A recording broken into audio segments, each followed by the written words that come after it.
Bienvenue à l'étude biblique, ce programme qui nous aide à étudier la Bible, à comprendre la réalité de la foi chrétienne, étudier les textes bibliques, parler un peu en profondeur sur ce que la Bible dit. Depuis le début de ce mois, nous avons commencé avec un programme que nous suivons, la direction de l'évangélisation pour tous ces mois de juillet.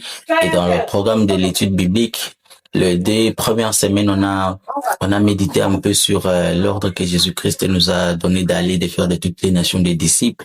Et ici, la semaine passée, on a commencé avec l'étude biblique sur le texte de Romains 6:3. Et le mardi passé, on a fait l'observation et aujourd'hui, nous voulons faire l'interprétation et l'application du coup, parce que nous voulons clôturer cette semaine avec tout ce que nous avons commencé sur l'évangélisation, que ce soit dans l'étude biblique, que vous aide à comprendre ce qui s'est passé chaque vendredi. Comme dit, aujourd'hui, nous mettons fin à l'étude biblique que nous avons commencé sur le livre de Romains, chapitre 6, verset 23, et au programme de l'évangélisation de tous ces mois de juillet. Et la semaine qui va commencer, on va commencer avec un autre programme. Alors aujourd'hui, nous allons faire l'interprétation et l'application de Romains, chapitre 6, verset 23. Et vous, ça sera encore différent parce que nous voulons de plus en plus apporter de nouvelles choses et faire des choses comme elles se doivent pour que nous puissions tous comprendre le texte biblique et nous édifier ensemble afin que nous puissions croître et grandir jusqu'à atteindre la maturité, la stature parfaite de Christ et pour que quand il sera venu, que nous puissions être prêts à s'en aller parce que c'est pour ça que nous sommes appelés enfants de Dieu quand nous grandissons. Alors, nous allons lire d'abord le texte pour que nous puissions comprendre de quoi nous allons dire et de quoi nous sommes. Le texte que nous allons faire l'interprétation aujourd'hui, c'est l'Épître aux Romains, chapitre 6, verset 23. La Bible dit, « Car le salaire du péché, c'est la mort, mais le don gratuit de Dieu, c'est la vie éternelle en Jésus-Christ, notre Seigneur. » Alors ici, il s'agit bien du texte que apôtre Paul était en train d'envoyer aux Romains parmi les épîtres d'apôtre Paul qu'il a envoyé, que ce soit aux Corinthiens, aux Corinthiens, aux Colossiens, aux Philippiens, tout ça.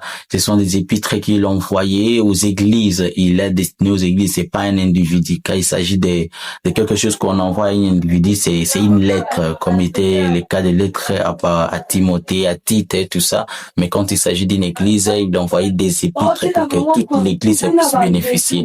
Mais quand on envoie une épître, l'épître, quand c'est envoyé à toute l'église, même quand c'est envoyé à l'époque là, mais ça nous édifie à nous tous ici parce que toute écriture est inspirée de Dieu et il faut le pour édifier. Et ça n'édifie pas seulement ceux qui avaient reçu là-bas, mais ça nous édifie aussi nous tous qui croyons, qui nous identifions aux enfants de Dieu.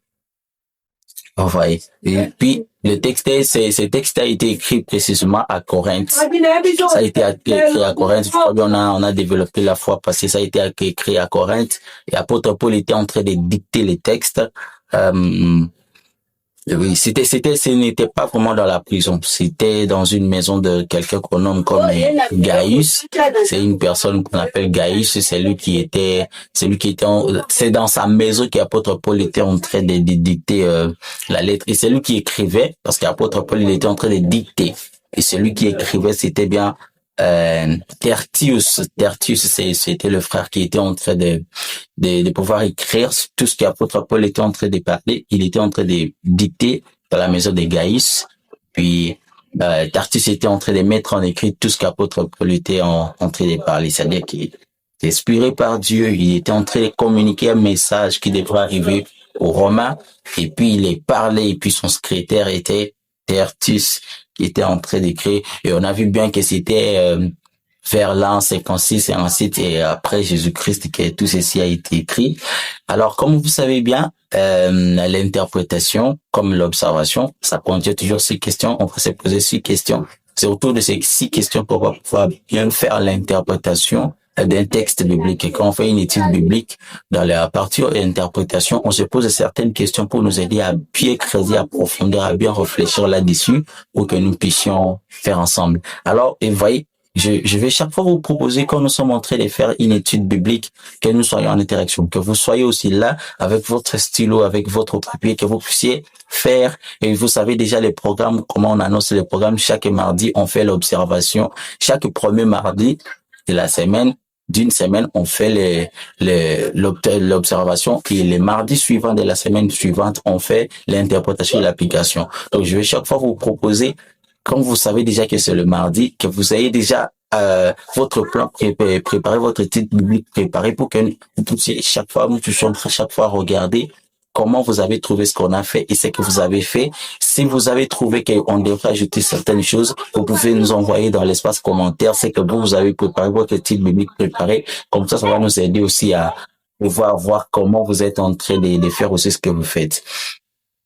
Alors, on va commencer avec la première question de l'interprétation, c'est qu'est dit le texte? Oui, ici, on veut comprendre qu'est-ce que le texte dit. Quand nous sommes en train de lire quand nous sommes en train de lire un passage biblique, on puisse comprendre qu'est dit le texte. Et quand vous regardez, quand nous avons lu ce texte de Romains 6, 23, il y a deux réalités qui s'opposent. Il y a de l'autre côté, on parle du salaire du péché, mais de l'autre côté, on parle du don gratuit de Dieu. Vous voyez? Il y a deux réalités qui s'opposent, deux choses qui se font. Donc, il y a deux réalités. Il y a de l'autre côté, le péché, il y a d'une part le péché qui produit un salaire, et son salaire c'est la mort, mais de l'autre part c'est Dieu qui nous donne la vie éternelle gratuitement quand nous croyons au Seigneur Jésus-Christ. Et c'est uniquement par Jésus-Christ que nous recevons les dons de la vie éternelle. Donc, le texte ne parle pas seulement des choix normaux, des choix normaux où on peut faire, mais le texte parle de quelque chose que nous devons tous comprendre. Parce que ici, Jésus, apôtre Paul, donc, quand vous allez lire tous les chapitres 6 de Romains, vous allez comprendre qu'apôtre Paul est en train de parler de répondre à cette question du péché, de la grâce de Dieu, de la vie éternelle, parce que il devait mettre l'éclairage sur la grâce de Dieu et sur le salaire du péché. Parce qu'on les gens pouvaient comprendre, commettre une erreur de croire que la grâce de Dieu nous laisse faire ce que nous voulons, même quand on doit continuer dans les péchés, et que Dieu va comprendre parce que nous vivons dans un temps de la grâce. Et vraiment, le chapitre 6, il était en train d'expliquer, de faire comprendre vraiment la différence entre la grâce de Dieu qui nous accorde en nous donnant la vie éternelle, les dons gratuits de la vie éternelle, et puis les salaires du péché. Quand nous continuons à vivre dans le péché, nous allons mourir. La conséquence du péché, le salaire que le péché donne, c'est la mort. Et si vous voulez vivre bien pleinement, jouir de la grâce de Dieu et de ses dons de la vie qu'il vous donne, c'est en croyant au Seigneur Jésus-Christ et à vivre selon sa volonté. Ouais. Donc, la première question de qu'est dit les textes parlent de deux réalités. De l'autre côté, les salaires du péché qui est la mort, mais de l'autre côté, les dons gratuits que Dieu donne uniquement par son Fils unique, Jésus-Christ, qui nous donne la vie éternelle. La deuxième question, c'est que voulait dire l'auteur à ses premiers lecteurs, ses premiers destinataires, quand les premiers Romains qui ont reçu les textes, qu'est-ce que l'apôtre Paul voulait leur communiquer? Peut-être quand vous envoyez une lettre à l'église, ce n'est pas toute l'église qui va recevoir du coup. Il y a peut-être les dirigeants qui vont d'abord recevoir, ils vont lire, et après ils vont communiquer aussi aux autres membres de l'église. Mais pour l'église des Romains, pour ceux qui, des Roms, l'église des Roms, ceux qui ont reçu pour la première fois, qu'est-ce que l'apôtre Paul voulait leur communiquer? Vous voyez. Et c'est comme je viens de le dire tantôt, dans tous les chapitres ici, il voulait communiquer, il voulait mettre un peu l'éclairage sur la grâce de Dieu et sur le péché. Vous voyez. Parce que les gens pouvaient penser que parce que Dieu pardonne, il accorde la grâce, ils pouvaient continuer à vivre dans le péché, ils pouvaient continuer à vivre dans leur vie normale. Pourtant, il voulait montrer, continuer à vivre dans le péché. Dieu va vous sortir de cette élection, de cette élection de grâce. C'est-à-dire que même si Dieu pardonne, mais il va arriver à un niveau où, si vous continuez à vivre dans le péché, il ne va pas vous pardonner et que même sa grâce ne sera plus sur vous. Vous voyez. Donc, Paul démontre le contraire. Il parlait que le péché est un maître cruel qui paye ses serviteurs par la mort. Oui. Donc, il voulait montrer ici, parce qu'il dit que le salaire du péché, c'est la mort. Donc, on voulait montrer, il parle ici, il qualifie le péché ici comme un maître cruel, un maître méchant, qui ne paye pas par la vie, qui ne paye pas la vie, mais qui paye par la mort. C'est-à-dire que tous ceux qui travaillent pour lui, tous les pécheurs, finissent toujours par mourir. Il montre que Dieu ne traite pas les gens selon leur mérite, mais il les traite selon sa grâce, selon son amour qu'il a pour tous ceux qui croient en son nom. Vous voyez? Écoutez un peu ce que nous pouvons retenir de ce que l'apôtre Paul pouvait communiquer. Il dit, ne retournez pas au péché, car son issue est la mort. Persévérez avec Dieu, car il vous offre gratuitement la vie éternelle en Jésus-Christ. Donc, l'apôtre Paul voulait communiquer qu'on ne doit pas retourner au péché. On ne doit pas demeurer dans le péché, on n'a pas recourir au péché. Parce qu'avant, on était pécheurs. Mais quand on a connu la grâce de Dieu, quand on a reçu Christ dans sa vie, on ne doit plus continuer ou retourner dans le péché, mais on doit demeurer dans l'amour de Dieu afin de pouvoir recevoir la vie éternelle. La troisième question, c'est la question de savoir qui révèle ces textes sur Dieu. Parce que quand vous êtes en train de lire un texte, vous devez comprendre, vous devez avoir la révélation sur Dieu, sur Jésus et sur le Saint-Esprit. Mais aujourd'hui, nous allons voir seulement qu'est-ce que le texte révèle sur Dieu et sur Jésus. Il y a 4 choses précisément que ce texte révèle sur Dieu. La première des choses, c'est que Dieu est juste. Vous voyez, et Dieu est juste, il ne laisse jamais le péché sans punition. Parce que tous ceux qui commettent des péchés, par sa justice, il est puni. Vous voyez, il ne peut pas venir parce que toi tu commets le péché, il te laisse comme ça. Non, il t'a donné déjà le choix de choisir de croire en son Fils unique Jésus-Christ. Et si toi tu continues à vivre dans le péché, alors sa justice va te payer de ce que toi tu as mérité. La deuxième des choses, c'est que Dieu est généreux. Ouais, Dieu est généreux. Il ne vend pas la vie éternelle, il la donne. Dieu ne vend pas la vie éternelle, il ne met pas la vie éternelle en vente. Il la donne gratuitement. Donc la générosité de Dieu, dans ce texte, on révèle Dieu généreux dans le sens où il donne la vie éternelle gratuite plus. Il ne le fait pas vendre, il ne les vend pas, il ne la vend pas. Dieu est le seul auteur du salut. Oui, c'est la troisième chose que le texte révèle. Dieu est le seul auteur du salut. Ce n'est ni une église, écoutez un peu ça, ce n'est ni une église, ni un homme, ni les œuvres qui donnent la vie éternelle. Elle vient uniquement de Dieu. Oui. Aujourd'hui, peut-être on pense que quand on part à l'église, c'est là où on aura la vie éternelle, ou bien quand on respecte les pasteurs, quand on a du respect pour les pasteurs. Je ne dis pas que c'est mauvais, mais on doit comprendre que Dieu, il est les seuls et l'unique auteur du salut.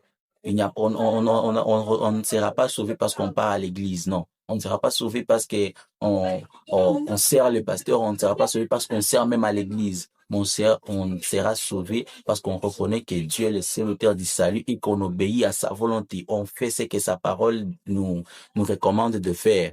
Vous voyez, c'est là où on parviendra au salut.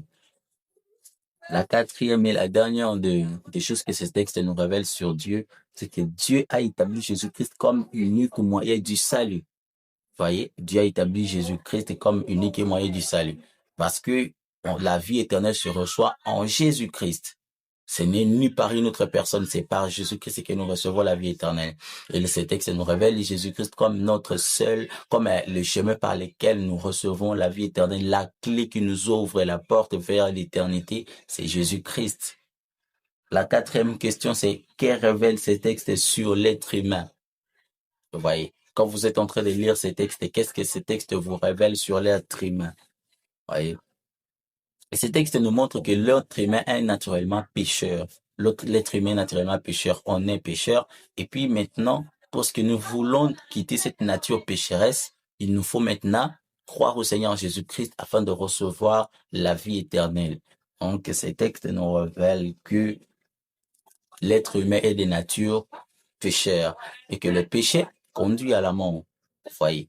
Et que nous devons connaître sortir de cette vie de péché afin de recevoir Christ dans notre vie et de vivre selon ce qu'il a prévu pour nous.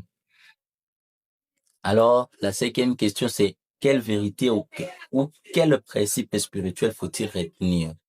Après tout ce que vous avez lu, quelle vérité ou quel principe spirituel vous pouvez retenir en lisant ou en étudiant les textes de Romains chapitre 6, verset 23? Moi, je vous propose c'est ce principe, je ne sais pas pour vous, mais moi, je vous propose ce principe, c'est que le péché produit toujours la mort, tandis que Dieu offre gratuitement la vie éternelle à ceux qui sont en Jésus-Christ. Donc, s'il y a un principe, une vérité que nous pouvons retenir, une vérité spirituelle, un principe spirituel que nous pouvons retenir dans ces textes, c'est que le péché conduit à la mort.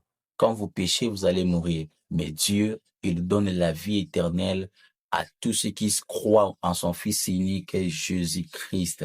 Vous voyez? Et j'aimerais qu'on puisse s'arrêter ici avec ces 5 questions pour l'étude biblique et l'interprétation d'aujourd'hui. Et la dernière question que je voulais nous poser, c'est la question de l'application. Il faut l'appliquer dans votre vie. Comment vous allez appliquer ces textes dans votre vie? Et je vous propose, si vous n'avez pas encore connu Christ, la meilleure des choses de mettre ces textes en pratique, c'est pouvoir recevoir Jésus-Christ dans sa vie comme Seigneur et Sauveur et de se débarrasser du péché. Vous voyez? Parce que le péché, le péché ne nous tue pas seulement dans notre intimité avec Dieu, mais même dans notre façon de faire les choses, dans notre paix intérieure, dans notre vie quotidienne. Quand nous vivons dans les péchés, les conséquences ne retombent que sur nous-mêmes. Mais quand nous recevons Jésus-Christ comme Seigneur et Sauveur, quand nous nous détachons du péché, Christ prend toutes nos responsabilités et il conduit notre vie. Oui. C'est pourquoi il est très important de pouvoir recevoir Christ dans sa vie comme Seigneur et Sauveur. Ouais. J'avais prévu parce qu'aujourd'hui nous mettons fin à ces programmes, j'aimerais qu'on puisse prendre le temps de prier. Prions ensemble pour que Dieu nous aide à nous tous. Si certains n'ont pas encore connu Christ, qu'ils puissent le connaître. Mais si vous avez déjà connu Christ et que Dieu vous aide à toujours demeurer dans cette intimité. Vous voyez, si ça ne vous dérange pas, j'aimerais que là où vous êtes, si vous pouvez juste fermer les yeux, ou si vous êtes en train de conduire ou vous êtes en cours de route, que vous puissiez juste être concentré, que vous puissiez vraiment croire que Christ est avec vous maintenant là, pendant que nous allons prendre quelques minutes pour pouvoir prier afin que Dieu puisse nous aider. Durant tous ce mois de juillet, nous avons parlé, nous avons beaucoup médité sur l'ordre de Jésus-Christ, nous avons médité sur l'évangélisation. Il est bon de prier pour que Dieu nous aide à nous tous de pouvoir connaître et reconnaître son amour et les dons gratuits qu'il nous a donnés. Prions le Seigneur. Seigneur Jésus, nous te disons merci. Abba, c'est toi qui as permis que nous puissions prendre tous ces mois de juillet, les deux textes qui nous ont accompagnés. Le premier, nous avons étudié sur l'ordre que toi tu nous as donné dans Matthieu 28, du 18 au 20e verset. Et après, nous avons touché les textes de Romains 6, 23 et aujourd'hui nous avons mis fin. Seigneur, je t'en supplie. S'il y a certaines personnes qui vont regarder cette émission qui ne t'ont pas encore connu, au même moment, ils seront en train de toucher sur la miniature ou sur cette vidéo, Seigneur, qu'elle est salée à l'amour, la conviction du péché, qu'ils soient convaincus du péché et qu'ils te connaissent, qu'ils te donnent leur vie, qu'ils se confient en toi, Seigneur. Mais s'il y a d'autres qui t'ont déjà cru, qui marchent avec toi, je prie que tu les réconfortes, que tu les encourages, que tu les soutiennes afin qu'ils puissent continuer dans cette marche. S'il te plaît, Seigneur Jésus, je ne sais pas combien de gens vont regarder. Je ne sais pas qui sont ceux qui vont suivre cette prière. Mais je prie, Seigneur Jésus, que peu importe la condition de celui ou celle qui va suivre cette prière, Seigneur, que tu lui viennes en aide afin qu'il puisse demeurer dans son intimité avec toi, Seigneur. Cette saison, cette période où nous vivons, Seigneur, les choses sont tellement compliquées, Seigneur. Les propositions sont partout, Seigneur. Sur Internet, sur les réseaux sociaux, dans les affiches, partout où nous partons. Il y a que ça, Seigneur, mais je t'en supplie. Soutiens tes enfants, soutiens-nous, Seigneur, afin que nous puissions demeurer dans l'intimité, que nous puissions garder notre foi, que nous puissions garder notre marche avec toi, pour que tout se passe dans des meilleures conditions. Père éternel, merci parce que tu nous accordes ton amour et que tu nous rapproches encore de toi. Bénis mon frère, bénis ma sœur et permets que nous puissions demeurer dans notre intimité avec toi. Au nom du Seigneur Jésus-Christ. Amen. Que Dieu vous bénisse. On se voit ce vendredi pour connaître les 4 types de personnes qui ont besoin de recevoir la bonne nouvelle. Que Dieu vous bénisse.